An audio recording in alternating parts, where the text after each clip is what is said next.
গুরুত্বপূর্ণ ডিসকাশন করতে হচ্ছে, কারণ গুরুত্বপূর্ণ জায়গা থেকে গুরুত্বপূর্ণ কথা এসেছে। আসিফ নজরুল আইন এবং একই সাথে যুব ও ক্রীড়া মন্ত্রণালয়ের উপদেষ্টার দায়িত্বে রয়েছেন। কিছুক্ষণ আগে তিনি একটা প্রেস ব্রিফিং করেছেন লাইভে, অসংখ্য গণমাধ্যমের সামনে তিনি যে বক্তব্য দিয়েছেন সেই বক্তব্য পুরোপুরি বাংলাদেশের পক্ষে। সেই বক্তব্যের প্রেক্ষিতে এটা মোটামুটি নির্ধারিত নিশ্চিত সময়ের অপেক্ষা, to be decided and to be announce that বাংলাদেশের ওয়ার্ল্ড কাপ ভেন্যু চেঞ্জ হতে যাচ্ছে। বাংলাদেশ যেই দেশে বিশ্বকাপ খেলার কথা রয়েছে ভারতে, সেই দেশে বাংলাদেশের আপকামিং বিশ্বকাপ হচ্ছে না। কেন হচ্ছে না সেই ব্যাখ্যায় যাব। এখন পর্যন্ত যে দুটো ভেন্যুর কথা এসেছে, কেরালা এবং তামিলনাড়ু ক্রিকেট অ্যাসোসিয়েশনের সাথে বিসিসিআই এর বৈঠক, বিভিন্ন মিডিয়ায় সেই খবরটা দেওয়া হয়েছে। একটু আগের কন্টেন্ট আমি বলেছি যে এগুলোকে বিশ্বাস করার কোনো কারণ নেই। ইন্ডিয়ান মিডিয়া কিছু প্রোপাগান্ডা ছড়াচ্ছে, বাংলাদেশ যেন বিচলিত হয়। আসিফ নজরুল স্যারের বক্তব্যের পর সেই ব্যাপারটা আবারও প্রমাণিত হয়ে গেছে what was actually his speech, এবং একই সাথে তার স্পিচ থেকে এটা কনফার্ম হয়ে গেছে যে বাংলাদেশের world cup venue is going to be Sri Lanka or Pakistan or UAE, এই দুটো দেশের নাম এসেছে। কেন বলছি বিশ্বকাপ ভেন্যু চেঞ্জ হচ্ছে? ধরেন আপনি বিশ্বকাপের আয়োজক, আমি হচ্ছে অংশগ্রহণকারী, আপনি আইসিসি, আমি বাংলাদেশ। আপনি বাংলাদেশ সরকারকে চিঠি লিখেছেন। আমি আসিফ নজরুল স্যারকে বিশ্বাস করি, তিনি গড়পড়তা পলিটিশিয়ান, ম্যাক্সিমাম যারা, সবার কথা বলছি না, বিভিন্ন সময় পাবলিক সেন্টিমেন্ট নিয়ে খেলায়, বিভিন্ন স্টেটমেন্ট দেয়, লাইভে এসে মিথ্যা কথা বলে, এরকম আমরা দেখেছি, সময় সময় দেখেছি। আসিফ নজরুল স্যার যে কথাটা বললেন, they had got a letter from ICC, আইসিসির সিকিউরিটি টিমের কাছ থেকে বাংলাদেশ সরকার একটা চিঠি পেয়েছে।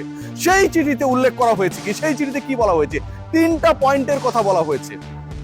1 নাম্বার পয়েন্ট যেটা, সেটা হচ্ছে যদি বাংলাদেশ স্কোয়াডে মুস্তাফিজ থাকে তাহলে বাংলাদেশের সিকিউরিটি থ্রেট রয়েছে। ভয়াবহ পয়েন্ট। বাংলাদেশ বিশ্বকাপ খেলতে যাবে, বাংলাদেশ দলে, বাংলাদেশ 11-এ মুস্তাফিজ থাকবে না, এটা ভাবার কোনো কারণ নাই। মুস্তাফিজ বাংলাদেশের টপ 2-3 ক্রিকেটারের একজন, আপনি চোখ বন্ধ করে চুজ করেন। 2 নাম্বার পয়েন্ট, বাংলাদেশের যারা দর্শক, যারা ফ্যান্স, বাংলাদেশকে যারা সাপোর্ট করবে, তারা যদি বাংলাদেশের জার্সি পরে, ক্রিকেটারদের জার্সি পরে, বাংলাদেশের ক্রিকেট দলের জার্সি পরে মাঠে প্রবেশ করে, তাহলে বাংলাদেশের সিকিউরিটি থ্রেট বেড়ে যাবে। এবং 3 নম্বর পয়েন্ট আরো গুরুত্বপূর্ণ, ইলেকশন যত এগিয়ে আসবে বাংলাদেশের, তত বেশি বাংলাদেশ ক্রিকেট দলের নিরাপত্তা কেন্দ্রিক যে ঝুঁকি, থ্রেট, সেটা বেড়ে যাবে। আসিফ নজরুল এই বক্তব্যটা দিয়েছেন তার নিজের মন গড়া না। He got the letter from International Cricket Council. International cricket কাউন্সিলের সিকিউরিটি কমিটি এই চিঠিটা বাংলাদেশ গভর্নমেন্টকে পাঠিয়েছে। ইন্টারন্যাশনাল ক্রিকেট কাউন্সিলের এই চিঠি ইন্ডিকেট করে বাংলাদেশের ভারতে নিরাপত্তা ঝুঁকি রয়েছে।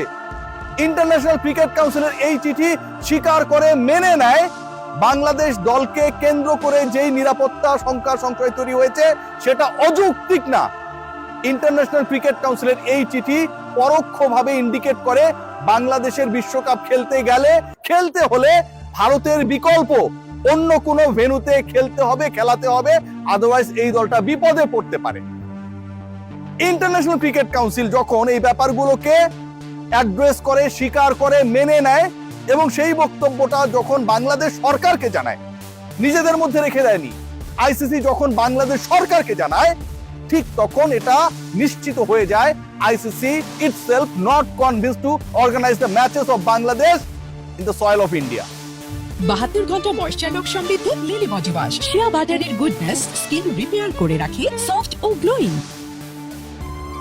তার মানে দাঁড়াচ্ছে এটা কি বাংলাদেশের বিশ্বকাপ ভেন্যু বদলে যাচ্ছে ভাই। এনি হাউ বাংলাদেশের বিশ্বকাপ ভেন্যু বদলাচ্ছে, এনি হাউ বাংলাদেশের বিশ্বকাপ ভেন্যু বদলাতে হবে। আইসিসি নিজেই বাংলাদেশের বিশ্বকাপের সম্ভাব্য ভেন্যু হিসেবে এনলিস্টেড যে 2টা শহর, যে 2টা মাঠ, সেই শহরে, সেই দেশে, সেই মাঠে কনভিন্স না। সো বাংলাদেশের বিশ্বকাপ ভেন্যু বদলানোর ক্ষেত্রে বাংলাদেশ যে দাবিটা তুলেছিল, আইসিসি সিকিউরিটি কমিটির চিঠি যখন সরকারকে পাঠানো হয়েছে, সেই দাবির সাথে আইসিসির নিজেদের নিরাপত্তা উদ্বেগ এক হয়ে যায়। তাহলে বাংলাদেশে খেলা কোথায় হচ্ছে? কেন তাহলে কেরালা, তামিলনাড়ুর আলোচনা আসছে? কেন বিসিসিআই এর সাথে আইসিসি বৈঠক করছে? এই প্রশ্নের উত্তর আপনারা নিশ্চয়ই খুঁজছেন, অবশ্যই খুঁজছেন। কেন খুঁজবেন জানেন? কারণ এই বৈঠকগুলো হচ্ছে, this are very true stories. আইসিসির সাথে বিসিসিআই এর বৈঠক হচ্ছে এ কারণে, কারণ আইসিসি এই চিঠি বিসিবি কে পাঠিয়েছে, বিসিসিআই না। নিরাপত্তা সংশয় নিয়ে আইসিসি যেই ব্যাপারটা প্র্যাকটিক্যালি দেখছে যে সত্যি সত্যি নিরাপত্তা শঙ্কা রয়েছে, বিসিসিআই তো সেটা মানতে চাইছে না। তারা যেভাবেই হোক বাংলাদেশকে ভারতের মাটিতে খেলাতে চায়, আর আইসিসি যেভাবেই হোক এটা বলতে চায় ভারতের মাটিতে বাংলাদেশ নিরাপদ না, যেটা বাংলাদেশ সরকারকে তারা জানিয়ে দিয়েছে। তাহলে তাদের কি করতে হবে? বিসিসিআই কে কনভিন্স করতে হবে, বোঝাতে হবে, জানাতে হবে, প্র্যাকটিক্যাল সিচুয়েশন সম্পর্কে অবগত করতে হবে। You have to change the venues, you have to change the schedule of Bangladesh matches, এবং সেটা আপনাকে চেঞ্জ করতে হবে বিসিসিআই এর সাথে কথা বলেই, কারণ তারা এবারের বিশ্বকাপের সহ আয়োজক। তাদের মাটিতেই বাংলাদেশের সম্ভাব্য ম্যাচগুলো হবার কথা ছিল। তো আইসিসি তাদের সাথে এতবার মিটিং করছে এই কারণে, কারণ বিসিসিআই এর সাথে একটা নেগোসিয়েশনে এসে বাংলাদেশের ম্যাচেসগুলো চেঞ্জ করতে হবে। অপর 19টা দলের সাপোর্টাররা মাঠে যেতে পারবে, খেলা দেখবে। অপর 19টা দলের স্কোয়াডে যে খুশি সে খেলতে পারবে। অপর 19টা দলের ইলেকশন থাকলেও সেটা কোনো বাধা হবে না। কিন্তু বাংলাদেশের ক্ষেত্রে বাংলাদেশের স্কোয়াডে কে থাকবে না থাকবে সেটার উপর নির্ভর করে যদি একটা দেশে সিকিউরিটি থ্রেট তৈরি হয়, আপনি এটা মানবেন? পৃথিবীর কেউ এটা মানবে? কেউ মানবে না। এবং সেই না মানার ব্যাপারটা, থ্রেটের কথাটা আইসিসি স্বয়ং জানিয়ে দিচ্ছে। আপনার দর্শকরা আপনার দেশকে সমর্থন করবে, মাঠে যাবে, টিকিট কাটবে, চিল্লাবে, ভুবুজেলা বাজাবে, পতাকা ওড়াবে। এটা তো ভাই একটা রাইট, এটা আনন্দের জায়গা। বিশ্বকাপ, বিশ্বমঞ্চে বাংলাদেশ প্রতিনিধিত্ব করছে। কিন্তু সেটা যদি আপনার দলের জন্য, আপনার দেশের জন্য কোনো একটা দেশে ওই ম্যাচটা হলে সিকিউরিটি থ্রেট তৈরি করে, তাহলে কি সেটা আপনার ক্রিকেট বোর্ড মানবে? মানবে না। আইসিসি জানাচ্ছে এরকম শঙ্কা রয়েছে।